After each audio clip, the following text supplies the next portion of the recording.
कविता अपने माता पिता की बहुत लाडली थी। 3 बड़े भाइयों की बहन थी।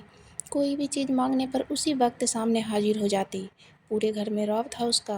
पूरे परिवार और नौकरों पर राजकुमारी की तरह हुक्म चलाती थी कविता। स्कूल में भी पूरा रौब था उसका। बड़े घर की लाडली जो थी वह। ऐसे ही उसने कॉलेज में दाखिला लिया।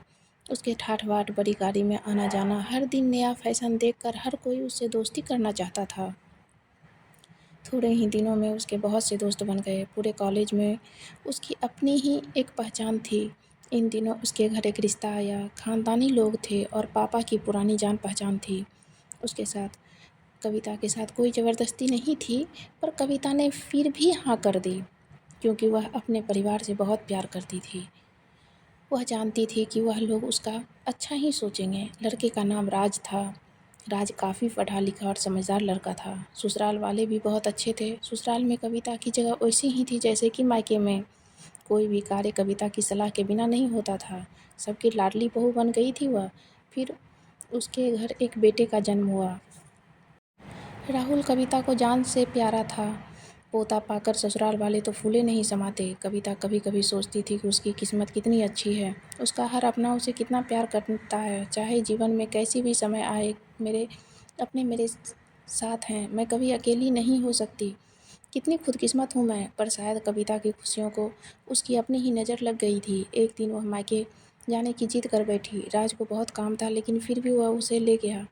रास्ते में उसकी गाड़ी अन्य गाड़ी से टकरा गई। कविता, राज और राहुल बहुत बुरी तरह जख्मी हो गए। काफ़ी दिनों के इलाज के बाद राज और राहुल तो ठीक हो गए, लेकिन कविता पूरी तरह ठीक ना हो सकी। सर पर चोट लगने के कारण वह अपने आँखों की रोशनी खो बैठी। अब कविता की किस्मत जैसे उल्टे पाँव चलने लगी।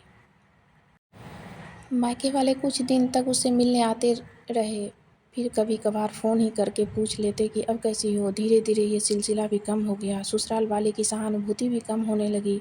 घर में किसी को पास बैठने के लिए कहती तो जवाब मिलता, बहुत काम है, अब तुम भी हाथ नहीं बटा सकती।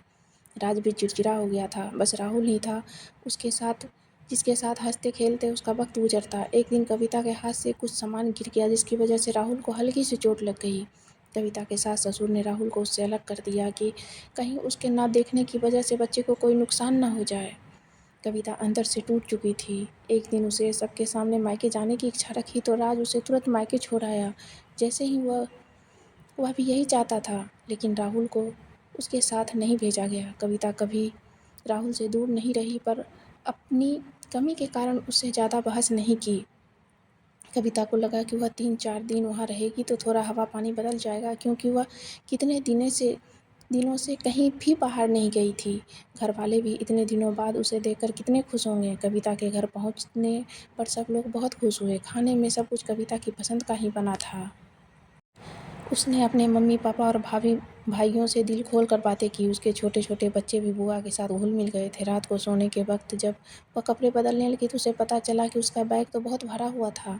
वह सब समझ गई। वह बहुत उदास हो गई। कुछ दिनों तक सब कुछ ठीक रहा, फिर जैसे सब बदलने लगा, सबका व्यवहार बदल रहा था। वह लोग जैसे थक चुके थे उससे। सब लोग घुमा फिरा कर पूछने लगे कि राज कब आ रहा है उसे लेने। वह बहाना बना देती, जबकि वह जानती थी कि उस घर में अब उसके लिए कोई जगह नहीं है। कविता से चलते वक्त कुछ ना कुछ नुकसान हो जाता। थोड़ी बहुत टोका टोकी उसे सुनाई देती, वह टाल देती। एक दिन उसके हाथ से लगा एक कीमती फूलदान टूट गया। छोटी भाभी ने बहुत हंगामा मचाया। कविता के माता पिता रोज रोज के झमेले से तंग आ गए थे। उन्होंने राज को खुद से फ़ोन कर दिया। राज कविता को अपने घर ले गया। कविता को अपने परिवार वालों से ये उम्मीद न थी।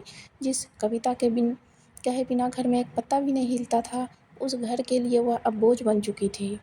राज के साथ ससुराल आते वक्त वह बहुत खुश थी, क्योंकि वह अपने घर जा रही थी, अपने जिगर के टुकड़े राहुल के पास। परंतु यह खुशी कुछ ही पल की थी। सारा बंदोबस्त पहले ही किया हुआ था। कविता को सीधे ऊपर वाले कमरे में पहुंचा दिया गया। राहुल से दूर रहने की सख्त चेतावनी दी गई। एक काम वाली लता को उसकी जिम्मेवारी सौंपी गई, जो उसके खाने पहनने जैसी ज़रूरतों का ध्यान रखती। कविता ज़्यादातर चुप ही रहती। कभी कभी काम वाली लता से थोड़ा बतिया लेती। उसके ज़रिए राहुल का पता चल जाता।